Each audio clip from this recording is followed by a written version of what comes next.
Hello दोस्तों, तो हम पढ़ने वाले हैं संघ का विधानमंडल, यानी संघ का विधानमंडल आज हम लोग पढ़ेंगे। तो जो आर्टिकल हमारा 79 है, तो आर्टिकल 79 के अनुसार भारत की संसद राष्ट्रपति, लोकसभा, राज्यसभा से मिलकर बनी है। किससे किसे? राष्ट्रपति, लोकसभा और राज्यसभा से मिलकर ये चौथी आयाम हम लोग प्रेस यानी कि मीडिया को मानते हैं। अगर देखा जाए तो भारत की जो संसद है वो द्विसदनीय विधानमंडल है। कैसी है? द्विसदनीय विधानमंडल, यानी कि इसमें दो सदन है। कौन कौन से? लोकसभा और राज्यसभा की। इसमें लोकसभा राज्यसभा की बात कर रहा है। तो लोकसभा और राज्यसभा के विभिन्न नाम हैं, तो नामों का हम देखेंगे। तो एक देखेंगे कौन किस आधार पे उनका कौन कौन से नाम है। अगर योग्यता के आधार पर देखा जाए तो लोकसभा को निम्न सदन और राज्यसभा को उच्च सदन बोलते हैं। ठीक है। शक्ति के आधार पर देखा जाए तो लोकसभा को प्रथम सदन और राज्यसभा को द्वितीय सदन, या द्वितीय सदन नहीं, द्वितीय सदन। क्या है? द्वितीय सदन है। और भंग होने के आधार पर देखा जाए तो लोकसभा को अस्थायी सदन, अस्थायी सदन, और राज्यसभा को अस्थायी सदन कहते हैं। क्यों? क्योंकि लोकसभा जो होती है वो 5 साल बाद क्या पूरी तरीके से भंग हो जाती है, लेकिन ये राज्यसभा भंग नहीं होती।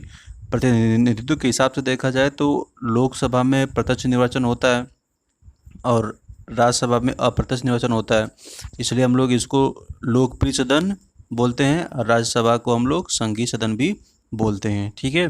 तो ये इनके नाम हैं जो बहुत ही ज़्यादा चर्चित होते हैं। कभी कभी इन नामों में से लिख देता है तो आप कंफ्यूज जाते हैं कि ये क्या है, किसका नाम है। ठीक है। तो चलिए हम लोग स्टार्ट करते हैं। पहले हम लोग राज्यसभा के, तो अगर हम लोग बात करें राज्यसभा के संगठन के बारे में, राज्यसभा के संगठन के बारे में, तो राज्यसभा का संगठन या संरचना कैसे, उसको देख लेते हैं। तो अगर हम लोग संविधान में देखा जाए, ठीक है, एक मिनट, थोड़ा सा इसको बना दिया जाए। अगर हम लोग संविधान में देखें तो संविधान में लिखा हुआ अधिकतम राज्यसभा में अधिकतम 250 सीटें हो सकती हैं। कितनी हो सकती हैं? 250 सीटें हो सकती हैं। लेकिन वर्तमान में कुल कितना है? 245 है। संविधान में लिखा हुआ है कि अधिकतम लोकसभा में 250 सीटें हो सकती हैं, लेकिन वर्तमान में संसद में कुल कितनी लोकसभा की सीटें हैं? 245। तो संविधान में लिखा है कि निर्वाचित जो सदस्य होंगे वो 238 होंगे। कितने होंगे? 238। अमानुत कितने होंगे? जब 250 में 238 निकलेगा तो कितना हुआ? 12। यानी कि संविधान में जो उल्लेख है उसके हिसाब से निर्वाचित कितने होंगे? 238। अमानुत कितने होंगे? 12। लेकिन अगर वर्तमान में देखा जाए तो संसद का कुल लोकसभा के जो सदस्य हैं कितने हैं? 245, जिसमें से 233 निर्वाचित हैं। ठीक है। और 12 जो 233 निर्वाचित हैं और 12 क्या हैं? आपके मनोनीत हैं। 12 क्या हैं? मनोनीत हैं। इसमें भी आपको दो कैटेगरी में बांटा गया है। 225 जो हैं प्रांत की सीटें हैं, प्रांत से सीटें आएंगी। 225 जो आएंगी कहाँ से आएंगी? प्रांत से सीटें आएंगी। और जो बच रहा है आपका 8, जो आपकी 8 सीटें बच रही हैं वो यूटी से आएंगी। यूटी मतलब संघ शासित प्रदेश से। जैसे जम्मू कश्मीर से 4 आएगी, दिल्ली से 3 आएगी, पांडुचेरी से 1 आएगी। अगर लिखना हो तो लिख लीजिए। ठीक है। एक बार फिर से मैं समराइज कर दे रहा हूँ। यहाँ पे संविधान में उल्लेख है कि अधिकतम 250 सीटें हो सकती हैं, जिसमें से 238 निर्वाचित होंगी और 4 मनोनीत होंगी। लेकिन वर्तमान में संसद में 245 सीटें हैं, जिसमें से 243 निर्वाचित हैं और 12 क्या हैं? मनोनीत हैं। जो निर्वाचित हैं उसमें से प्रांत से 225 सीटें ली गई और 8 जो सीटें ली गई हैं वो ली गई हैं संघ शासित प्रदेश से। तो 8 सीटों में 4 आपका जम्मू कश्मीर, 3 दिल्ली और 1 पांडुचेरी से लिया गया। ठीक है। अगर हम लोग बात करें इसके निर्वाचन की, तो राज्यसभा के निर्वाचित सदस्यों के बारे में प्रावधान को देखा जाए तो सबसे बड़ी चीज़ पहला है कि ये अप्रत्यक्ष निर्वाचन, जो राज्यसभा का जो निर्वाचन होता है वो क्या होता है? अप्रत्यक्ष निर्वाचन होता है, यानी कि जनता द्वारा डायरेक्ट उसमें वोट नहीं दिया जाता है। अनुपातिक प्रतिनिधित्व, अनुपातिक प्रतिनिधित्व के बारे में मैं राष्ट्रपति वाले जो लेक्चर था उसमें मैं बताया हूँ। एकल संक्रमणीय पद पद्धति के बारे में भी मैं बताया हूँ। इसमें थर्ड दिया है कि राज्य की विधानसभा के निर्वाचित सदस्य वोट डालते हैं। डायरेक्ट तो होता नहीं है, तो वोट कौन डालता है? तो विधानसभा के निर्वाचित सदस्य जो होते हैं वो क्या करते हैं? वोट डालते हैं। इसके बाद ये बोला गया है कि राज्यसभा जो मैं बताया हूँ कि एक अस्थायी सदन है, अस्थायी नहीं है, अस्थायी सदन होगा। यहाँ पे हट गया, हटा दीजिए, ठीक है। जो राज्यसभा है वो क्या है? अस्थायी सदन है, यानी कि ये कभी भंग नहीं होती, ठीक है, ये कभी भंग नहीं होती, और इसीलिए इसका कार्यकाल भी निश्चित नहीं है, ठीक है। लेकिन इनके सदस्यों का जो कार्यकाल है वो 6 वर्ष है। कितना है? 6 वर्ष है। जैसे मान लीजिए कि 245 सदस्य हैं यहाँ पे, तो 245 में 1 साल बाद यानी कि हर दूसरे वर्ष इसके 1/3 सदस्य जो होंगे उनको क्या कर दिया जाएगा? उनको हटाया जाएगा और उनके जगह नए सदस्यों को निर्वाचित कर दिया जाएगा, ठीक है। फिर अगले साल फिर जितने जो पुराने होंगे, अब तो 1/3 नए आ गए, तो बचे कितना? 2/3। तो 2/3 में से 1/3 को नया निर्वाचित किया जाएगा। फिर तीसरे साल इस तरह करते करते देखा जाए तो एक सर्कल बन रहा है 6 साल का, ठीक है। तो अगर एक व्यक्ति का देखा जाए कार्यकाल, तो किसी उनके सदस्यों की, राज्यसभा के सदस्यों की, सॉरी राज नहीं, हाँ, राज्यसभा के सदस्यों का कार्यकाल देखा जाए तो कितना बन रहा है? 6 साल, ठीक है, हर दूसरे वर्ष बोला है। उसके बाद यह है कि राज्यसभा की जो राज्यसभा के 1/3, यहाँ पे 1/3 होगा, क्या होगा यहाँ पे? 1/3, 1/3 सदस्य पूरा, हाँ वही चीज़ है जो मैं अभी बताया हूँ, ठीक है, वही चीज़ है जो मैं अभी एक्सप्लेन किया हूँ। उसके बाद लास्ट में दिया है कि राज्यसभा के सदस्यों को जनसंख्या के अनुपात में सीटों का आवंटन किया जाता है। इसका उल्लेख चौथी अनुसूची में है। ये कई बार क्वेश्चन पूछा गया है, इस बात को ध्यान दीजिएगा। तो चौथी अनुसूची में उसका उल्लेख किया गया है, जनसंख्या के हिसाब से उसको बांटा जाता है, ठीक है। तो ये चीज़ें कैसे निर्वाचित होता है, तो वो जो हम लोग पढ़ेंगे आपका विधान परिषद स्टेट का, तो हमको समझ में आ जाएगा, ठीक है। इतनी बातें इसमें कही गई हैं।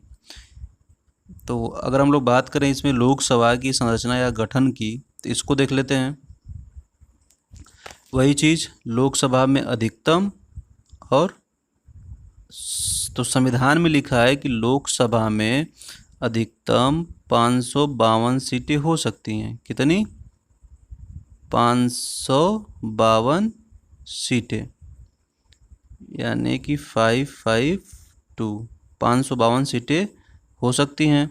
उस 552 सीटों में से 550 जो होगा वो निर्वाचित होगा, और 2 क्या होगा? मनोनीत होगा। 2 क्या होगा? मनोनीत होगा, एंग्लो इंडियन होंगे, ठीक है। 2 क्या होगा? मनोनीत होगा, एंग्लो इंडियन होंगे। तो जो 250 आपका निर्वाचित सीट है, तो 250 आपका निर्वाचित सीटों में से 530 राज्यों से होंगे और 20 सीट यूटी से होंगे। यूटी मतलब केंद्र शासित प्रदेश से होंगे, ठीक है। तो इसमें से 530 किससे होंगे? राज्यों से, और 20 आपके किससे होंगे? यूटी से होंगे। तो अगर वर्तमान में देखा जाए तो संसद का बात किया जाए तो जो लोकसभा में अधिकतम सीट कितनी है? 543। कितनी कुल सीटें कितनी है? अधिकतम नहीं, कुल सीटें कितनी है? 543। कितनी है? 543 हैं, जिसमें से 543 हैं, जिसमें से 524 आपका निर्वाचित, और इसमें से देखा जाए 524 क्या है?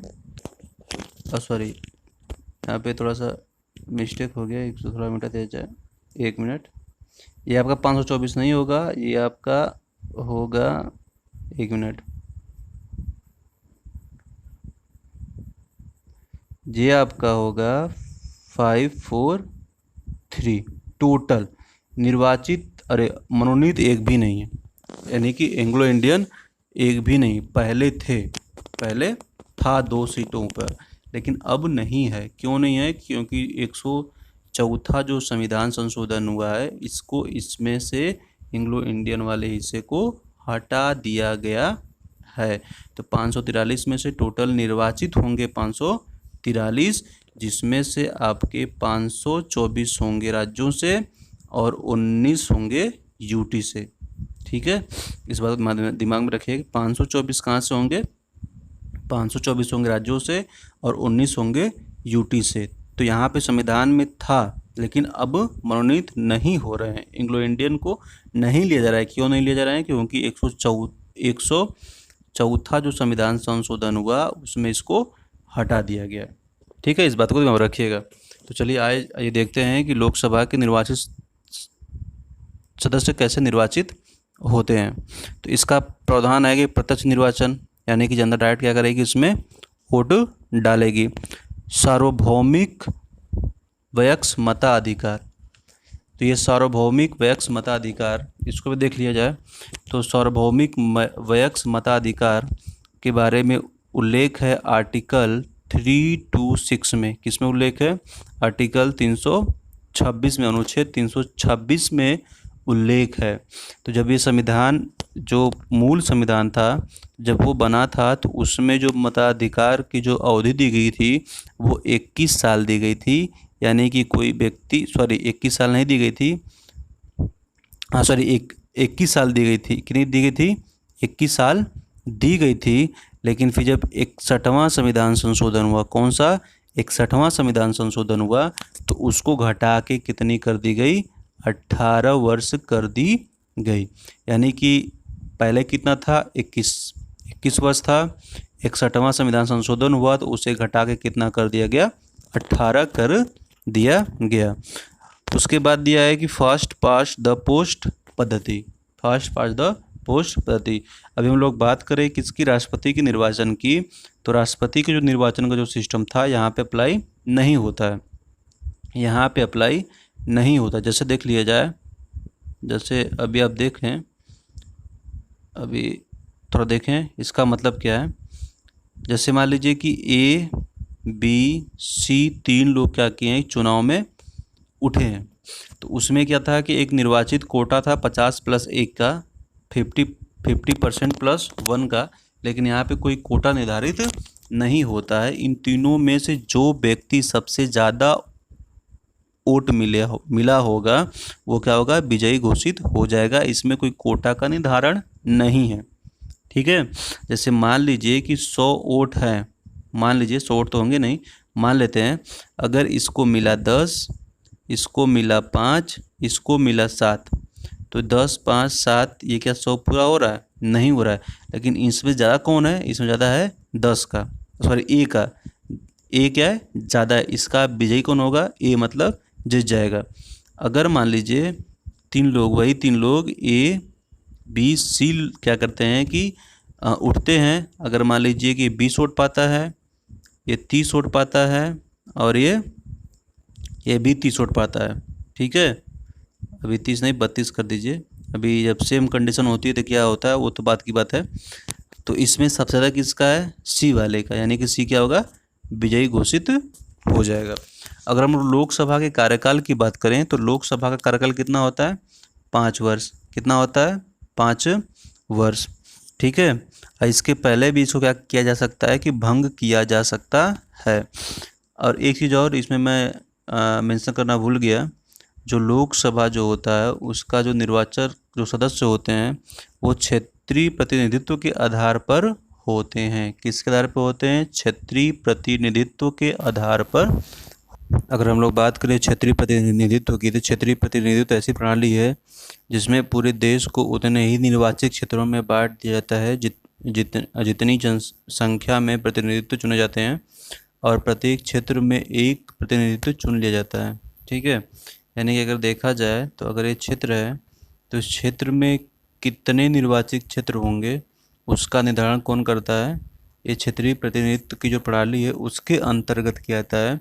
तो उसके अंतर्गत एक परिसीमन आयोग होता है। कौन सा आयोग होता है? परिसीमन आयोग होता है, वो निर्धारण करता है। तो परिसीमन आयोग का ये कार्य है कि इस क्षेत्र का निर्धारण करेगा और इसमें कितने निर्वाचित क्षेत्र बनाएगा वो उसके ऊपर डिपेंड करेगा। जो परिसीमन आयोग का जो अध्यक्ष होता है वो सुप्रीम कोर्ट का रिटायर्ड जज होता है।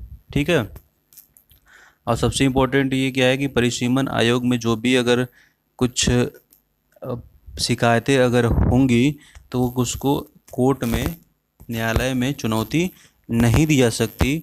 हाँ, परिसीमन आयोग से संबंधित शिकायतों को केवल भारत के निर्वाचन आयोग में दर्ज कराया जा सकता है। ठीक है, तो जो परिसीमन करने की जो व्यवस्था है वो है कि एक निर्वाचन क्षेत्र बराबर होता है कुल भारत की कुल जनसंख्या बटे 543। ठीक है, क्योंकि निर्वाचित कितनी सीट ही हैं, तो भारत की कुल जनसंख्या बटे 543 किसके बराबर है? यह है एक निर्वाचक क्षेत्र के बराबर है। ठीक है, और लास्ट इसमें दिया है कि लोकसभा में अभी जनसंख्या के अनुपात में सीटों का आवंटन किया जा सकता है, जो परिसीमन आयोग में बताया गया, मैं जो बताया हूँ अभी। ठीक है, अब देखिए, लोकसभा या राज्यसभा का सदस्य बनना हो, यानी कि संसद का सदस्य बनना हो, तो क्या क्या योग्यताएं होनी चाहिए? तो पहली योग्यता कि आप भारत के नागरिक हों। दूसरा है लोकसभा में कम से कम 25 की उम्र पार कर चुका, और लोकसभा के लिए और राज्यसभा के लिए कम से कम 30 साल की उम्र पार कर चुका। यानी कि लोकसभा में अगर चुनाव उठना चाहते हैं, निर्वाचित होना चाहते हैं, तो आपकी उम्र कम से कम 25 साल की होनी चाहिए। अगर राज्यसभा में उठना चाहते हैं या निर्वाचित होना चाहते हैं तो आपको 30 वर्ष की उम्र होनी जरूरी है। उसके बाद तीसरा है कोई लाभ का पद न हो, कोई लाभ का पद न हो। उसके बाद है कि ये लाभ का पद निर्धारण कौन करता है? तो संसद करती है। वो पागल तथा दिवालिया ना हो। ठीक है, उसका मतदान सूची में नाम हो। और सबसे इम्पोर्टेंट यहाँ पे आइए देखते हैं इसको, जो दिया हुआ है कि यदि किसी व्यक्ति का न्यायालय द्वारा 2 वर्ष के लिए उसको सजा का प्रावधान किया गया, यानी कि दंडित कर दिया गया है 2 वर्ष या उससे अधिक के लिए, ध्यान दीजिएगा, 2 वर्ष हो या फिर उससे अधिक के लिए हो, तो अगर 2 वर्ष से कम है तो भाई वो लड़ सकता है।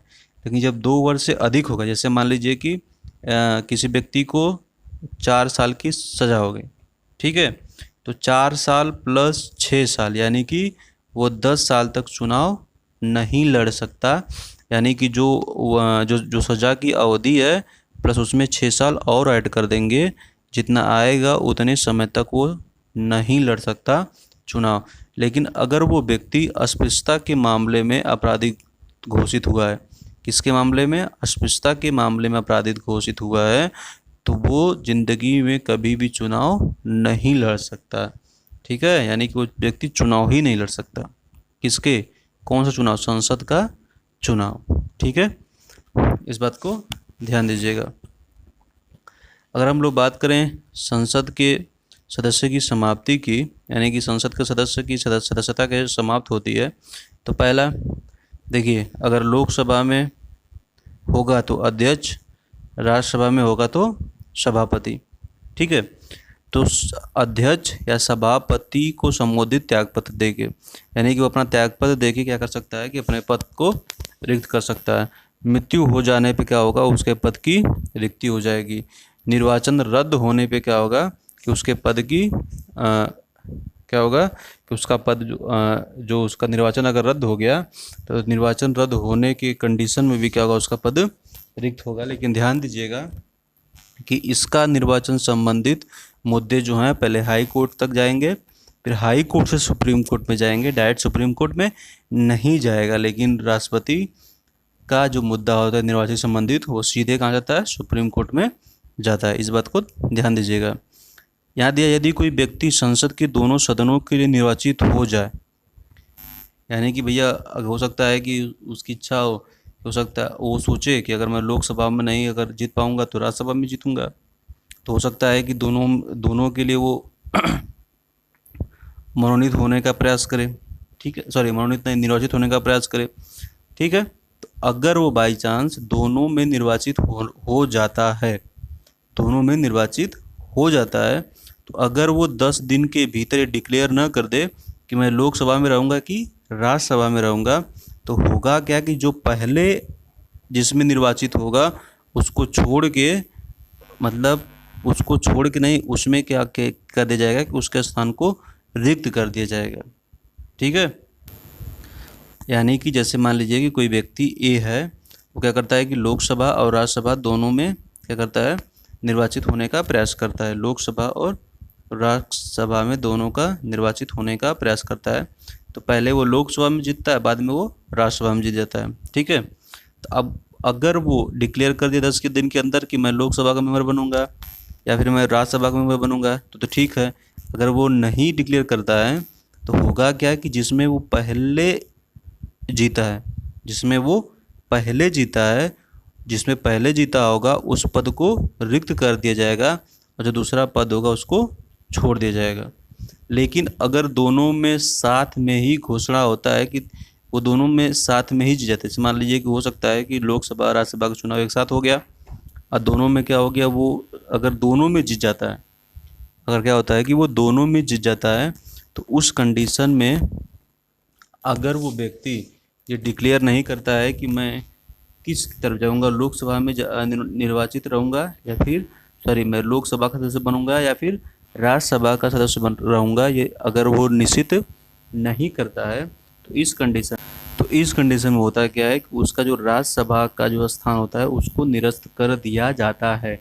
अगर वो एक साथ दोनों में निर्वाचित हुआ तो अगर 10 दिन के अंदर अगर वो ये नहीं बताया कि वो किसका सदस्य रहना चाहता है, तो क्या होगा कि राज्यसभा का उसका पद रिक्त कर दिया जाएगा, लेकिन लोकसभा में छोड़ दिया जाएगा। ठीक है, इस चीज़ को ध्यान में रखिएगा।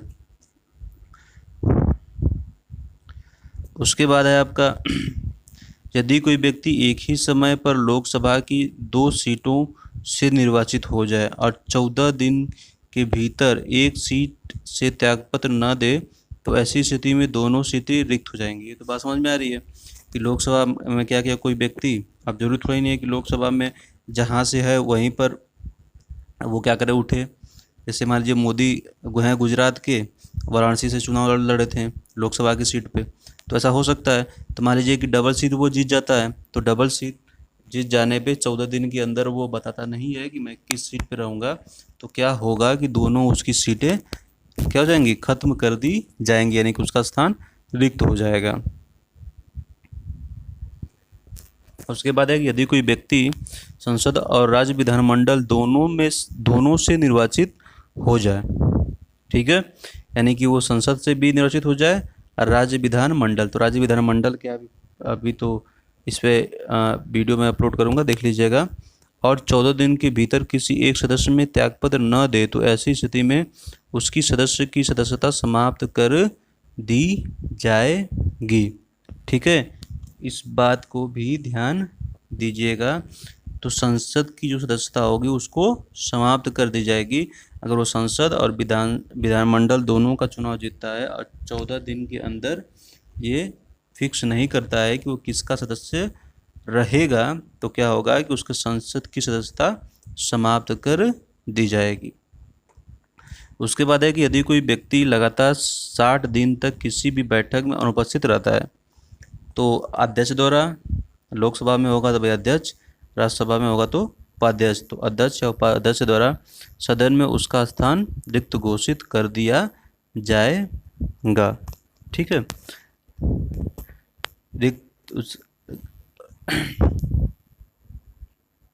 नेक्स्ट है आपका कि यदि कोई व्यक्ति निर्योग का शिकार हो जाए तो उसकी भी सदस्यता समाप्त कर दे। ये निर्योग का मतलब क्या है, जैसे कि चुनाव होने के बाद दिवालिया घोषित हो जाए या फिर पागल हो जाए, ठीक है, या फिर दूसरे देश की नागरिकता जाके ले ले, नागरिक न रह जाए, तो उस कंडीशन में क्या बोलेंगे कि वो जो योग्यता थी उससे क्या हो गया, वो हट गया, यानी कि निर्योग्य हो गया। तो निर्योग्यता के हिसाब से भी क्या होगी, उसकी सदस्यता समाप्त कर दी जाएगी। यदि कोई व्यक्ति दल बदल विरोधी कानून का शिकार होता है तब भी क्या होगी, उसकी सदस्यता समाप्त कर दी जाएगी। तो दल विरोधी कानून आप वीडियो जाके देख लीजिए क्या होता है। ठीक है, उस पर डिस्कशन की जरूरत भी नहीं है, तो वहाँ पे डिटेल में सब बताया गया है। चलिए संसद के पदाधिकारी को देख लेते हैं। तो लोकसभा में एक अध्यक्ष होता है, ठीक है, और एक उपाध्यक्ष होता है। उसी तरह राज्यसभा में सभापति और उपसभापति होता है। अब ये सभापति कौन होता है? तो सभापति मैं पढ़ाया था कि उपराष्ट्रपति को क्या बोलते हैं हम लोग? सभापति कहते हैं। ठीक है। अब इनका निर्वाचन की बात बोला जाए तो सदन के सदस्य आपस में ही क्या करते हैं कि साधारण बहुमत से निर्वाचित कर लेते हैं।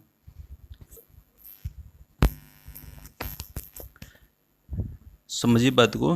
जैसे मान लीजिए कि लोकसभा है, तो जो लोकसभा के जो मेंबर होंगे वो क्या करेंगे, आपस में ही किसी व्यक्ति को साधारण बहुमत से पारित करके उसको सदस्य या उपाध्यक्ष बना देंगे।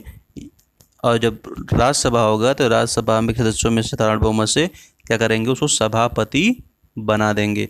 ये उपसभापति बना देंगे। सभापति तो कैसे बनता है, मैं वो उपराष्ट्रपति का तो वीडियो बना ही चुका हूँ, उसको जाकर देख लीजिएगा। ठीक है।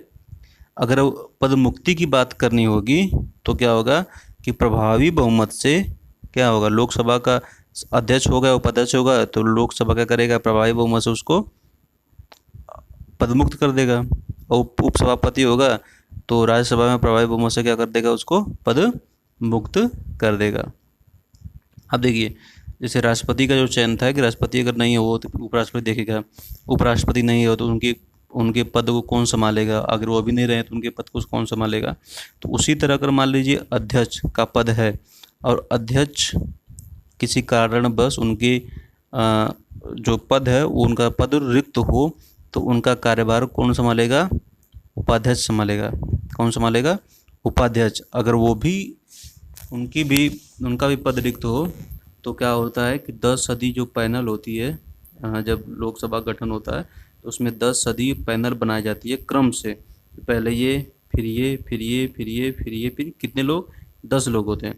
तो उसमें पहला होगा, अगर वो नहीं रहा तो दूसरा वाले कार्यभार संभालेगा अध्यक्ष का, वो नहीं रहा तो तीसरा वाला कार्यभार संभालेगा, वो नहीं रहा चौथा संभालेगा, वो नहीं रहा तो पाँचवा संभालेगा। तो वैसे 10 लोग हैं, तो 10 लोग हैं तो कोई ना कोई संभाल ही लेगा, कोई ना कोई तो उपस्थित होगा ही। तो इससे बात आगे नहीं बढ़ पाती है। लेकिन बाय द वे अगर ये लोग भी न रहे, इनका भी निर्वाचन न हुआ हो, तो उस कंडीशन पे साधारण बहुमत से आपस में ही निर्वाचित किसी व्यक्ति को कर लिया जाता है और उसको अध्यक्ष बना दिया जाता है। उसी तरह यहाँ देखा जाए, अगर सभापति का कार्यभार अगर सभापति संभाले ठीक है, अगर वो नहीं रहें तो उपसभापति संभालेगा, वो भी नहीं रहें तो 6 सदस्यीय पैनल होगी, वो क्रम में वो संभालेगी, फिर वो भी नहीं रहें तो साधारण बहुमत से निर्वाचित व्यक्ति क्या करेगा, सभापति का कार्य संभालेगा।